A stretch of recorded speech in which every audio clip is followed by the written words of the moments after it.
¿Qué tal? Qué gusto que estemos juntos una vez más en nuestra serie Siguiendo las huellas de Jesús de Nazaret. Hoy nos corresponde la meditación número 9, la estrella y el cetro. Mateo capítulo 2, verso 1 al verso 12 y libro de los Números, capítulo 24, verso 17. Esta meditación corresponde al miércoles 11 de febrero. Todos sean muy bienvenidos.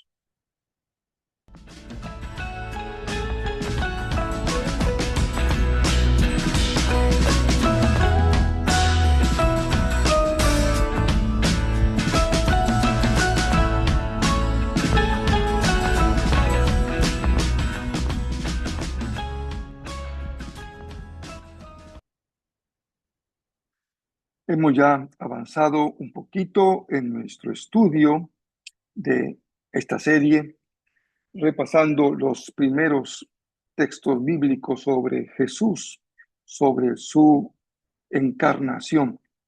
Empezamos allá en el Evangelio de Juan, capítulo 1, hablando de Jesús, antes de Jesús. Después hemos continuado con Lucas, también hemos revisado Mateo y hoy volvemos una vez más al texto de Mateo, el mismo texto que vimos hace ya algunos días, pero que comparado con el texto de Números nos da una perspectiva muy nueva, muy interesante, muy novedosa respecto a el nacimiento de Jesús. Bueno, vamos a leer el texto. Siempre les recomiendo que ustedes tengan su Biblia a la mano. Si tienen su Biblia física, pueden buscar Mateo 2. Leeré el verso 1 al 12 y luego déjenlo desde ahora señalado. Vamos a irnos hasta Números 24, verso 17. Empezamos con Mateo. Jesús nació en Belén de Judea durante el reinado de Herodes. Por ese tiempo, algunos sabios de países del oriente llegaron a Jerusalén y preguntaron: ¿Dónde está el rey de los judíos que acaba de nacer?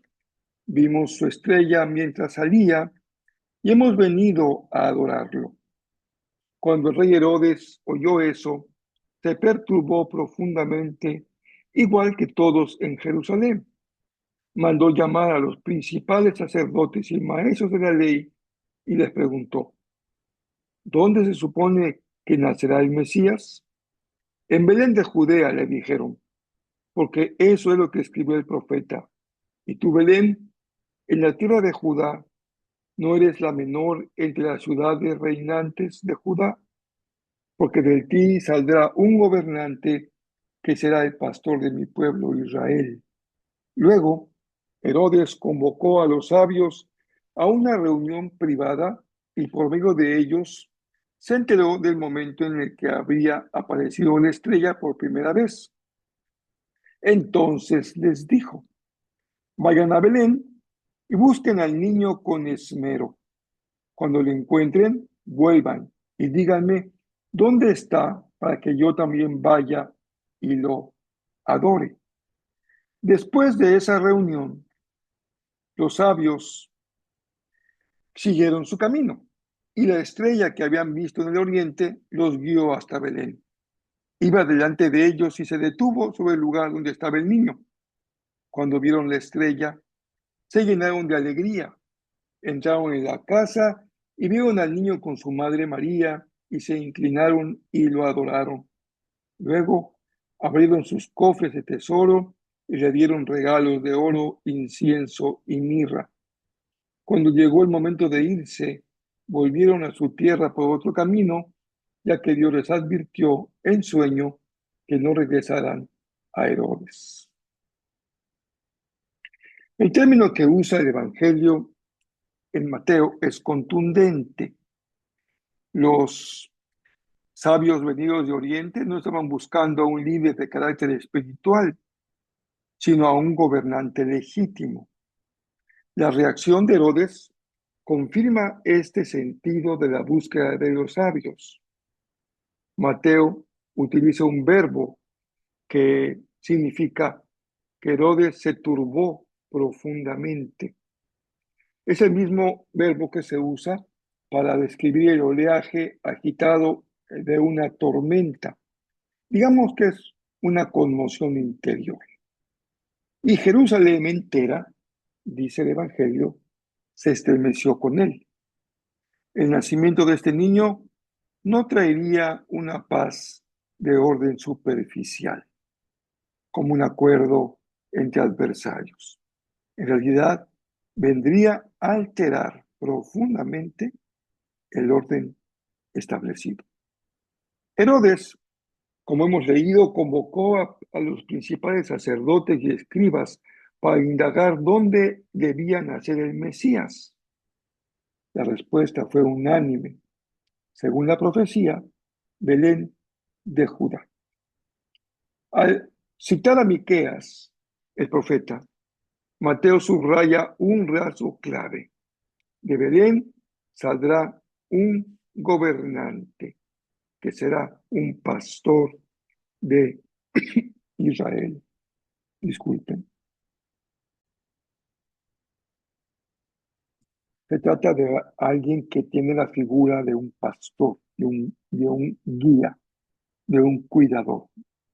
En el contexto bíblico, lo sabemos, el oficio pastoral no era una figura de carácter idílica. Al contrario, se describe la función esencial del verdadero rey. Es quien guía, quien provee y protege a su pueblo con su propia vida. Recordemos que pasaban la noche en vela para proteger al rebaño de los depredadores. Los sabios, que fueron guiados por la estrella, finalmente llegan hasta el niño. Y Mateo también usa en su evangelio una palabra que significa que iba delante de ellos. No solo señala un punto fijo, sino que va guiando, abriendo camino. Y al verla detenerse, experimentan un gozo indescriptible. Entran, ven al niño con María y se postran. El verbo significa una adoración absoluta, un gesto reservado de manera exclusiva para la divinidad o un monarca supremo. Aquí está ya el sentido que usa el lenguaje de Mateo para expresar lo que significaba este acto de adoración. El oro, el incienso y la mirra son el tributo que confirma la señal. Este niño es el rey. Ahora nos vamos hasta el texto del libro de los Números. Encontramos aquí una profecía en labios de un personaje, por decirlo menos, un personaje enigmático, Balaam. Dice el texto, lo veo a él, pero no aquí ni ahora. Lo percibo, pero lejos, en un futuro distante. Una estrella se levantará de Jacob, un cetro seguirá, surgirá de Israel. Aplastará la cabeza del pueblo de Moab y partirá el cráneo de la gente de Set. Este suceso lo hayamos descrito en Números 24:17. Y aquí también el texto en hebreo nos da la idea de una estrella que irrumpe, una estrella de Jacob, y se levanta un cetro de Israel, que es el símbolo del reinado. Son verbos de carácter dinámico que describen una intervención de carácter histórico. En el texto, la estrella y el cetro se interpretan mutuamente, es decir, vemos a la estrella a la luz del cetro y el cetro a la luz de la estrella. La estrella es el gobernante que brilla y el cetro es su autoridad para actuar. Como bien entendemos, el cetro es un emblema del dominio legítimo. La profecía anuncia la victoria sobre enemigos históricos de Israel, los moabitas. Pero en la lectura cristiana, cuando estamos en el texto de Mateo, esto señala al Mesías, que no solo vendrá a gobernar, esto es lo hermoso, lo profundo que podemos extraer de este texto, sino que también viene a vencer. Mateo y Números convergen en esta misma metáfora. La estrella que guía es la estrella que también está en lugar de la representación del Mesías. Ambas apuntan a una verdad central. Jesús de Nazaret ha venido a reinar, pero su trono no es como los de este mundo. Siguiendo las huellas de Jesús de Nazaret, ¿qué aprendemos con Mateo 2 y Números? Jesús ha venido a reinar. Seguimos, vamos en pos de quien es un rey diferente, distinto, cuyos elementos para reinar son completamente diferentes. Para los estudios bíblicos, estos relatos no son simplemente curiosidades de carácter astronómico, como la estrella. En realidad son vistos como símbolos de cómo Dios irrumpe en la historia e irrumpe en la creación. La estrella es la guía divina para quienes van en búsqueda, con mayúscula, de la verdad. Y el cetro es la capacidad de Jesús para poder establecer justicia y derrotar al mal. Dios siempre cumple su promesa, nos conduce con cuidado, nos protege y nos pone bajo la autoridad de un rey cuya autoridad no oprime, sino que cuida, dirige y salva. ¿A quién estamos siguiendo? Todos estamos siguiendo a alguien. Algunos tenemos como guías, como motivo de nuestro seguimiento a personas de carne y hueso, a veces muy capaces, a veces muy talentosos y a veces verdaderos fraudes. Pero nosotros seguimos a Jesús de Nazaret, un rey que es pastor, que guía al pueblo y vence el mundo de las sombras. Cuando lo seguimos, nuestra historia personal se inserta, es parte, una piececita de un mosaico en donde se está describiendo la narrativa que en un antiguo himno se cantaba el conflicto de los siglos. Nuestra lucha en este conflicto de mucho tiempo atrás y mucho tiempo hacia adelante, no es contra sangre y no es contra carne, no es contra personas de carne y hueso, sino contra ideologías humanas, contra los poderes de las tinieblas que a menudo se infiltran incluso en el pueblo de Dios, porque su principal arma es la representación falsa, un lobo vestido de oveja. Seduce para que el pueblo acabe apoyando a los modernos moabitas sin discernimiento para saber dónde está obrando Dios y dónde está presente el adversario.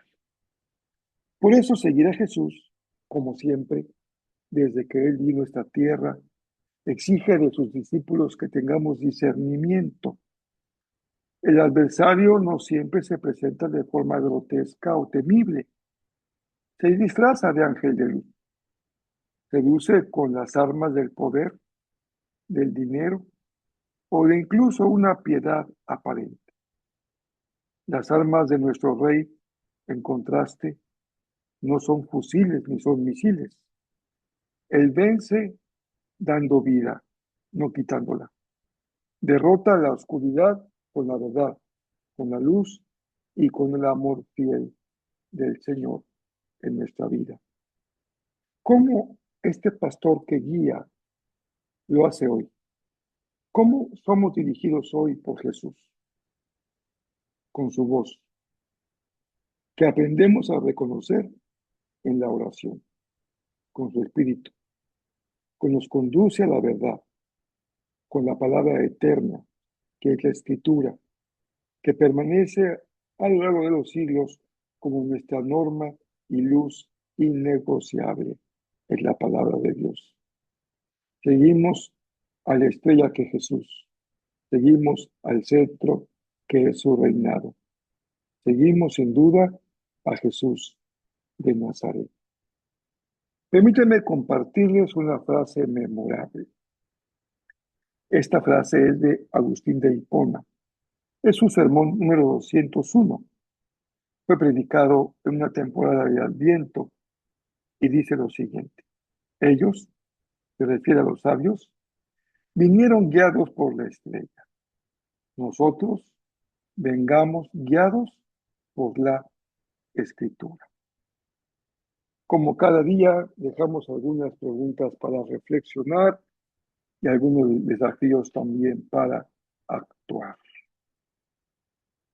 En el día de hoy, ¿qué voces, qué luces están dirigiendo tus decisiones actuales? ¿Cómo usas la palabra para asegurarte que cada decisión te lleve en la dirección de lo que el Señor indica y no un espejismo que engaña?